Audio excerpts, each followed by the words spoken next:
Welcome to part one, which is all about podcast genres and styles. Now, this is going to give you an overview of just some of the basics, which can help get your ideas going. If you're trying to figure out what the heck do you want your podcast to be about, you know you want to make one, but you don't have the idea nailed down, let's look at some styles and genres because that's going to help you understand maybe some of the parameters that you can operate within. Now, I will say that this is all based largely on my personal experience, but every single student or person that I've helped develop a podcast over the past decade or so has created something that falls into one of these categories. There is some overlap sometimes. I'm sure you could argue that there are other genres out there, but literally this covers everything that I have seen people develop. So I think it's the most common and the most helpful. So to get us started, let me ask if this sounds like you. You want to start your podcast, but you don't know where to begin. And I can personally attest to having been in your shoes, and many times actually.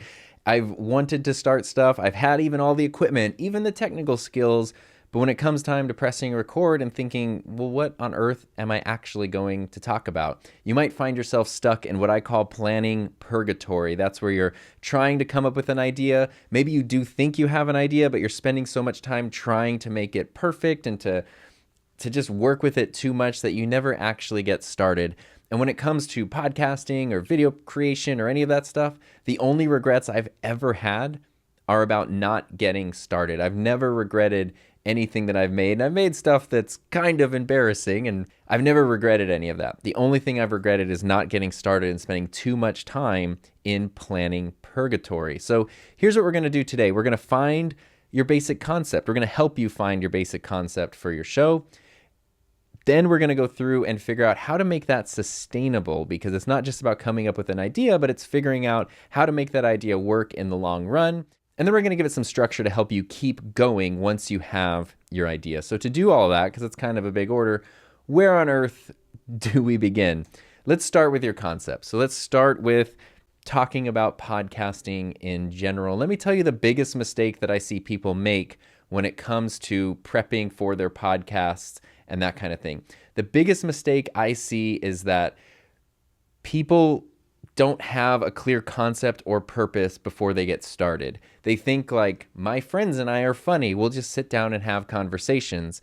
And while that might be true, your conversations might not be interesting enough for other people to want to listen to every single week. Or you might think, hey, I want to do a true crime podcast, but not realizing the amount of research and effort that goes into figuring that stuff out and creating those kinds of stories. So I want to help you avoid making that mistake and make sure you have a clear purpose before you get started. So let's talk about the concept for your podcast. When we're talking about the concept, we're going a little beyond the idea, and we're focusing a little bit on style and genre, which are pretty specific. You want to think who your podcast is going to be for. You want to think of some of the podcasts you enjoy, some of the podcasts you don't enjoy, and you want to try to be as specific as possible. When you imagine somebody listening to your show, what is that person like? What mood are they in when they're listening? Where are they listening to it? There are a lot of great ideas out there, but sometimes when you think like, I'm going to do an interview show where I interview a new CEO every single week. Unfortunately, if you don't have access to a new CEO every week to interview, then that means you're not going to be able to do that on your show. Is your show going to be self-contained, or is it ongoing? And by that, what I mean is, a good example, my favorite podcast of all time is called S-Town. It came out in 2017, produced by NPR. It is only 7 episodes. Not because they gave up, but because their entire story was told in 7 episodes and then they are done. So that would be a self-contained like mini-series. Versus an ongoing podcast, there are some out there that are in the thousands of episodes where they've just been going for years and years and years with no plans on stopping. What do you think? Do you want to keep your show going as long as you can for the foreseeable future? Or do you think you're going to find a stopping point and then come back to it later, maybe for a second season, or move on to another concept? There's no wrong answers there. It's just whatever you want to do. And then one thing I do want you to notice that we're not talking about right now is monetization, which can be a part of podcasting, but we're not there yet. We're not talking about that. We don't want to burden the creative process by then thinking about, how am I going to monetize this and how could I run ads? We don't need to be selling people mattresses and VPNs and stuff right now. We just need to come up with an idea that you're happy with, that you're proud of, and that you're excited to turn into a show. So let's go into one direction and talk about narrative storytelling, which is a very popular genre of podcasting. It might be something that you're thinking about. When you think of that, you can start by thinking about the old-timey like radio plays. You can think about audiobooks. You can think about that kind of thing where there's world building, there's action, there's acting, there's immersion. You're hearing sounds. It's not just somebody talking the whole time, but it feels like you're listening to a movie with your eyes closed in a lot of ways.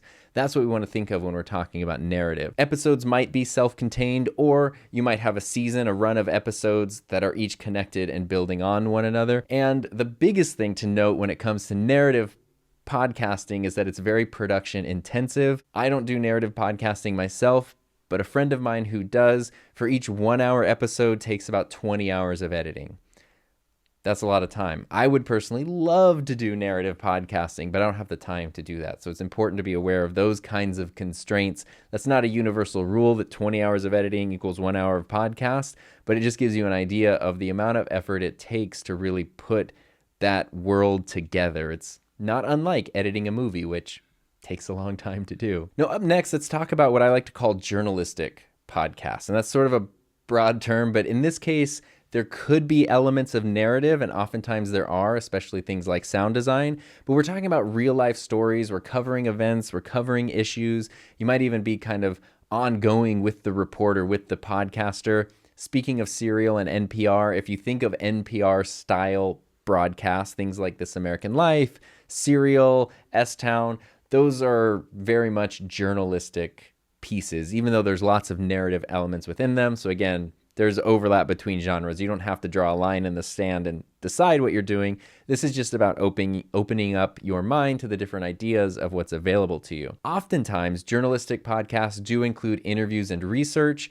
Research can be tough because you really got to actually do research and cite your sources and make sure you come across as credible to your listener. And interviews, even if they're not like traditional, come in and let's talk for an hour and do an interview, you might need to actually take like a little audio recorder or your phone and go somewhere and get an interview like a reporter would. Journalistic style podcasts can also cover an extended period of time. It's not uncommon that people work on these for months or even years. They just keep recording, keep cataloging stuff, and then eventually start compiling it together into episodes. So again, it's all about what works for you, what you're interested in.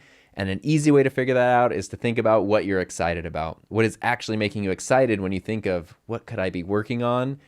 If one of these things is making you more excited than the other, that's probably the style or the genre to focus on. Now, up next, we're going to talk about something that you're probably familiar with if you're somebody who listens to podcasts. And I'm sure that if you're taking this course, you're probably someone who likes podcasts. And that's the interview/conversational podcast, which is, even objectively, if you just go look at podcast charts and directories, it is the most popular format. It is where it feels like someone's just having a conversation, someone's interviewing someone else, and they're just talking for an hour or 2 or 4 in some cases.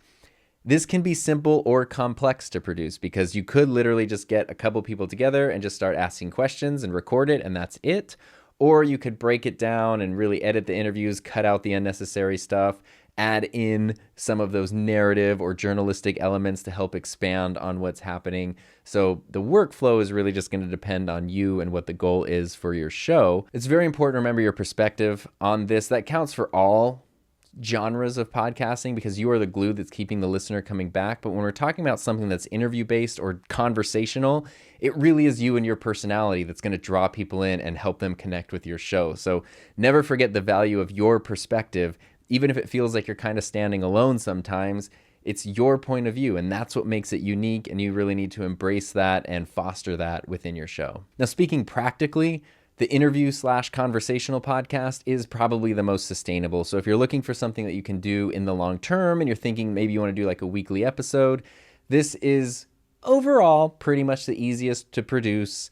It's the easiest to kind of just keep going. Maybe you take a break. Personally, this is what my podcasts fall under for a lot of different reasons, but production time being one of them. And I typically do runs of 21 episodes, then take a few weeks off, then come back for 21 more weeks, take a few weeks off. And that's been working great for me. So the 21 is just kind of an arbitrary number that happened. And that's important because you can be in charge of that. Maybe you want to do 10 episodes, take a break, 10 more episodes, take a break. Maybe you want to do every week for a year or something. It's entirely up to you. You get to decide because you're the boss. You're the podcast boss. Now, there are a couple things to remember here. The biggest one being that this is a general overview of what I have found to be the 3 most common genres of podcasting in my experience helping people produce podcasts. If you don't fit cleanly into one of these categories or you're thinking of something else, that's fine.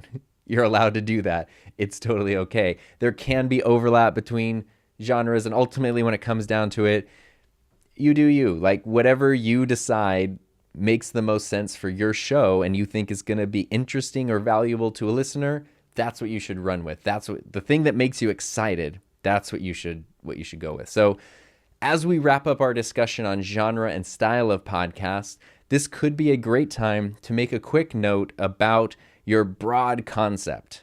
If you think that you know what genre you want to fit into, this is a good time to write that down. If you've started having ideas, this is a good time to maybe write that down. So now let's move on to the second part of our goal here, which is to make your podcast sustainable. So maybe you have an idea of what genre you want to fit in, but how can we keep it going so you don't just give up? Because making your podcast sustainable makes it attainable.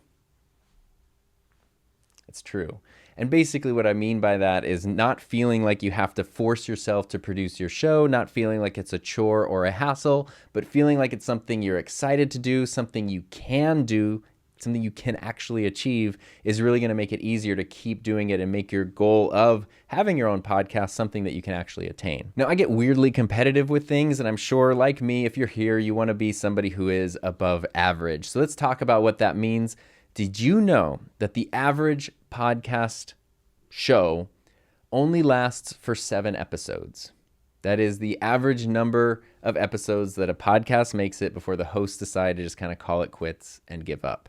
But remember, you, me, none of us, we didn't set out to be mediocre. We didn't set out to be average. So we want to do things that are going to help you beat that 7 episode slump and get you through so you can be above average, because that's why we're here. So let's start out simply by thinking about how long you'll want your episodes to be. Do you want to produce an hour-long show, a half-hour show, a 15-minute show, a 4-hour show?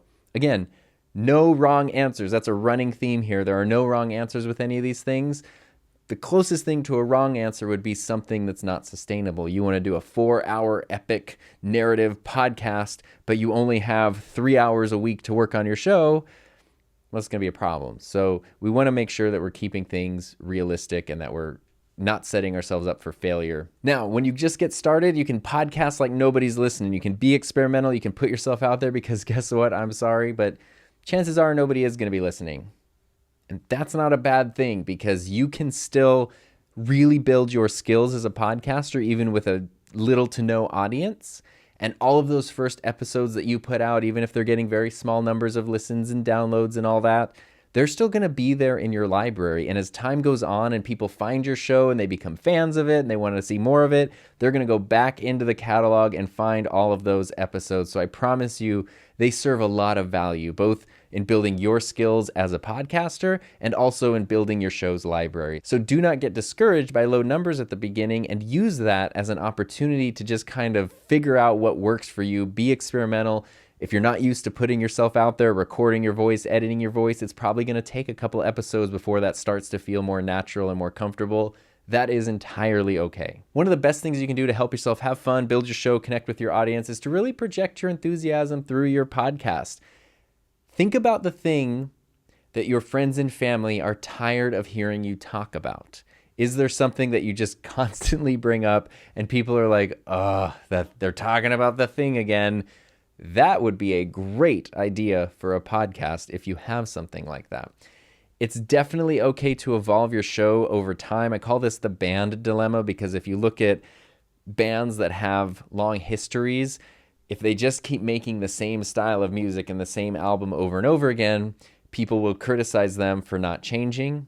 But if they change their style, then people will always say their old stuff was better, they changed, they sold out, yada, yada, all this kind of stuff. So ultimately, while you do want to listen to that feedback that comes in, you're your own North Star here, so it's totally okay to evolve and change things over time. And remember that your passion and your curiosity are what going to drive your motivation. So that thing you're super excited about, that's going to make you want to keep making episodes. If you come up with an idea that you think like, this would be a good marketable idea, but you're not that excited about it, that's going to be the first thing to get cut off of your schedule when you run out of time or you're not feeling up to it or you don't feel that well. If you're really excited about something, you will definitely make time to make it happen. So lean into your passion and your curiosity.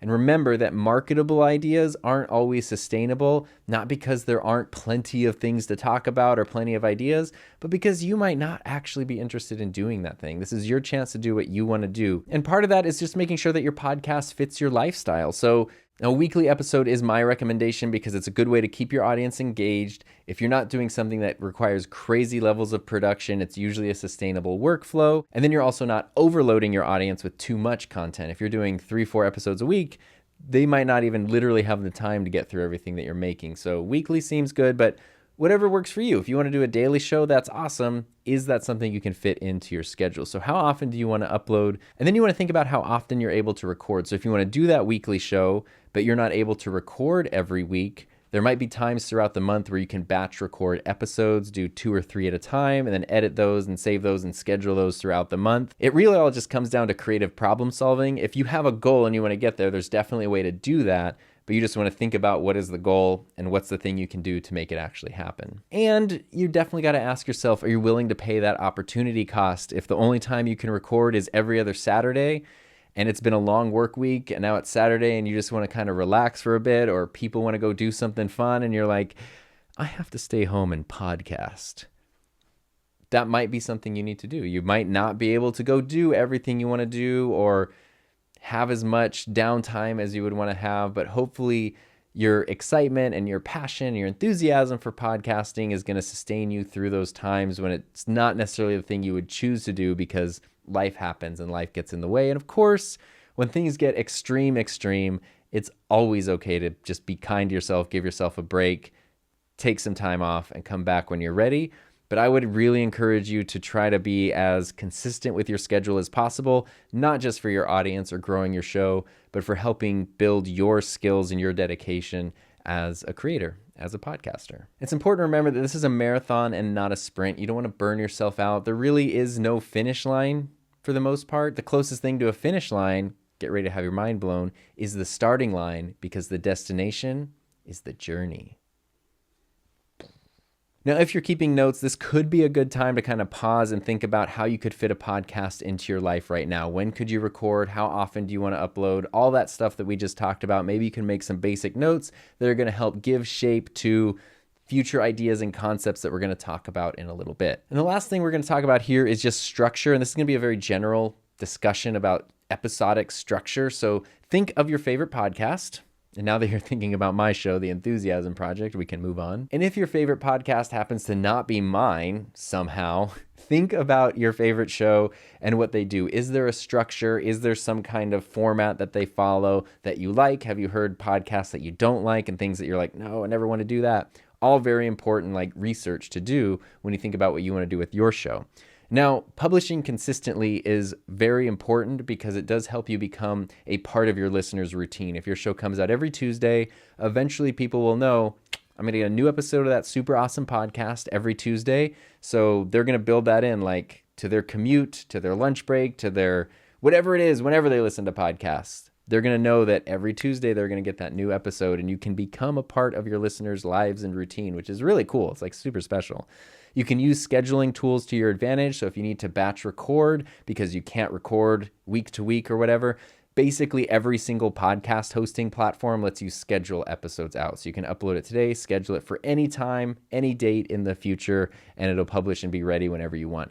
That means if you want to publish at midnight, you don't have to be up at midnight hitting the publish button. The magic of the internet and computers can all do that for you. Sometimes you can even run polls with your audience to ask for feedback and see what's best, especially once you get a few listeners. You can even in an episode say, hey, reach out to me at blah, blah, blah email address. Always a good idea to set up a special email address just for your show and get some feedback from the people who are listening. If you have a social media following, you can always use that to run polls, ask questions, see what people like, see what people don't like. Again, totally okay to experiment and evolve over time. Don't beat yourself up if you miss an episode. There's no point if you stumble and mess up and going like, well, that's it. My 6 episode streak is over, so I'm done now. Just get back up, dust yourself off, jump on the podcasting horse again and keep going. I don't want to say this is a hard and fast rule, but it's oftentimes a good idea to structure your podcast consistently. So think about music. Are you going to have a theme song? Where are you going to get that theme song? That could be something that as soon as people hear it, they know your show is going to start. Do you have background music? Do you have transition music? Do you have recurring segments that people know like, oh, here we go. Do you have an intro, like a phrase that you say at the beginning of your show? Is there an earworm intro, outro? I always think of the HBO logo because even though I haven't watched The Sopranos in like 13 years or something, every time I hear or see the HBO logo, the next thing I imagine is the start of the Sopranos theme song because it just got so like burned into my brain. Can you do something like that where as soon as your show starts, as soon as that theme song kicks in, as soon as the intro begins, your audience can almost like say the intro to your show with you because you just kind of have that consistency. Giving people those touch points to attach to is a really cool way to build community around your show. But that's not to say you have to like be married to everything you come up with. It's always okay to let things organically evolve and change. Sometimes you might have a segment, but after an amount of time, you decide like this isn't really the best fit anymore. You've done everything you can do with it and you kind of like stop doing that and then bring in something new. That's totally okay. So now let's just remember that consistency is what builds sustainability because it also helps you develop a workflow where now you know you're not trying to start from scratch and reinvent the wheel every time that you're making an episode. You sort of get into a rhythm and then it becomes much easier to produce stuff as time goes on. Each episode should become a little bit easier for the most part to produce. So as we wrap up this section, if you got your notes out, and you have an idea of what some of the elements are that you want at the start of your show, this is a good idea to jot those down. Are there segments you're thinking of? Even if you're not totally sure of your show's concept yet, is there a style of music you want to use? Is there some sort of structure or format you want to stick with? If you have any of those things in mind, this is a good place to just write those down. If you have an idea in your brain and you think, I'll remember that later, do not give yourself that much credit. Put it on paper or put it, type it out and get it out of your brain so that way you don't have to spend the mental energy to remember it and you can come back to it when we're ready. Because now we are ready to jump into parts 2 and 3 where we're going to come up with concepts for your show and then really kind of work with those to test them and see which ones have what it takes to go the distance.